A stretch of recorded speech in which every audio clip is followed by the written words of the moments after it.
Johnson. Yang sore ini saya tidak bisa membawa Sriwijaya FC ke Liga 1. Sebetulnya permainan kita menguasai, kita hanya kesalahan satu yang fatal, terjadi gol, ya. Dan akhirnya sampai akhir pertandingan kita tidak bisa gol. Sekali lagi saya mohon maaf kepada semua masyarakat Sumsel.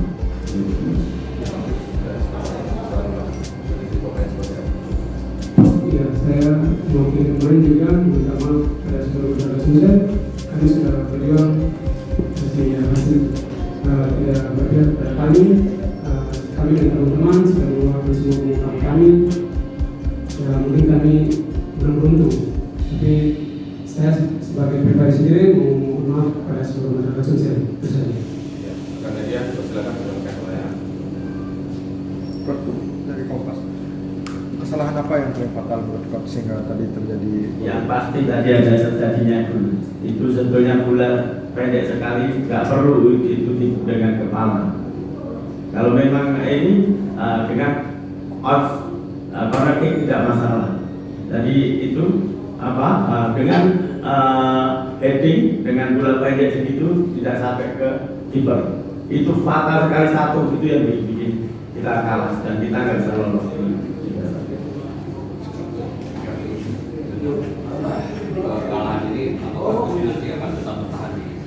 Ya itu terserah tergantung manajemen Sriwijaya.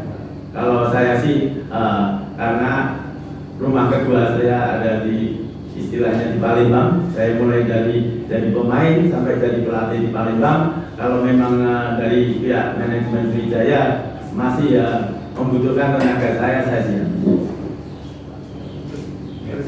Coach, sudah ada pembicaraan kan sebelumnya dengan pihak manajemen? Dan pasti belum ada, Mas, karena kita konsen di pertandingan sore ini. Selamat malam Tribuners, sekarang saya bersama dengan manajer Sriwijaya FC Henry Zainuddin. Kita bakal tanya-tanya kan Sriwijaya FC gagal ke Liga 1. Coba kita tanya ke Pak Henry. Pak Henry, selamat malam. Malam. Kak, gimana kondisi tim sekarang Pak setelah kita gagal? Tim waktu habis peluit panjang wasit semua sedih, menangis, kecewa, gaduh-gaduh lah rasanya. Begitu juga di luar ganti, sangat hening sekali suasana. Setelah itu Maskas menyatakan bahwa dia gagal membuat tim. Saya ini akhirnya tangisan pemain pecah gitu ya. Baru kali itu saya lihat pemain gagal-gagal nangis gitu, terharu ya. Kalah menyakitkan gitu kan. Jadi kondisi tim setelah itu kita pulangkan, sekarang pemain sudah di kampung halaman masing-masing. Bakal dipanggil lagi nggak ke Palembang kira-kira? Ya, Evaluasi atau? itu saya bilang kalau jodoh kita panggil lagi gitu kan. Yang jelas kita akan lihat, pelajari dulu regulasi di LIB kapan pertandingan Liga 2 dimulai. Kalau April dimulai, artinya Februari kita sudah bentuk tim dan sudah mulai latihan. Ya persiapan kita 2 bulan untuk menyempurnakan tim 2020. Artinya tidak ada lagi ngumpul lagi kayak itu Pak? Nggak ada lagi. Ya, Selesai? Selesai. Tapi rata-rata kontraknya Pak? Ya, tanggal Desember kan selesai. Jadi ada 1 kali lagi nanti kita kirim gaji. Dan itu sudah saya umumkan dengan pemain, nanti ditransfer masing-masing ke pemain. Sedikit apa sih yang kurang dari pertandingan final lah ya kemarin? Di tim kita ini kelemahannya itu kayak aneh gitu ya, fluktuatif lah kalau bahasa. Kadang bagus, kadang jelek sekali gitu kan. Jadi kita sulit. Hari ini yang ini pemainnya tampil bagus, yang besok jelek, yang hari ini tidak pernah ada pemain yang konstan untuk bermain bagus di tim ini. Bagus nanti mental jatuh kan.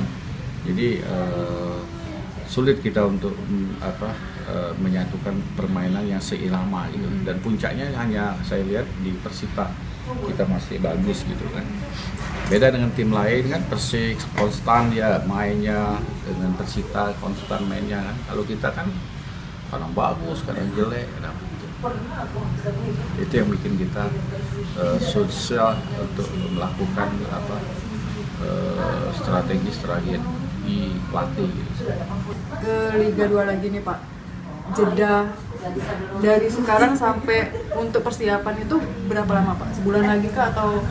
Ya kita kan akan ngambil pelatih, dan pelatih itu kita tugasin untuk rekrut pemain yang betul-betul kebutuhan gitu kan. Jadi persiapan itu akan dikelola secara baik itu oleh pelatih. Jadi pelatih itu akan melihat riwayat cedera, riwayat permainan. Kan sekarang enak melihat pemain itu bisa di YouTube di mana-mana. Jadi akses untuk menilai pemain itu banyak. Dari teman-teman Liga 2 juga kita sudah paham betul, apalagi wilayah barat mana pemain yang bagus, mana yang kecuali wilayah timur kita belum terlalu paham. Pak, kemarin manajemen sudah berusaha keras agar Sriwijaya FC ini bisa ke Liga 1 lagi, dan kenyataannya itu gagal kita. Kemudian untuk ke depan Pak gimana Sriwijaya FC-nya? Ya kalau saya lihat ini takdir Allah SWT ya. Pemain sudah bagus, kita manajemen sudah sangat serius ya. Tapi Allah berkata lain lah, disuruh ke Liga 2 lagi gitu, dan kita ini. Dan target kita ke depan itu ya kita harus berbenah lagi, kita target juara dan lolos Liga 1. Pak bisa berjanji? Kan itu bisa, impian itu kan kita juga sebenarnya bisa kan, cuma takdir yang beda, kena kalah penalti, kalah tipis-tipis gitu kan.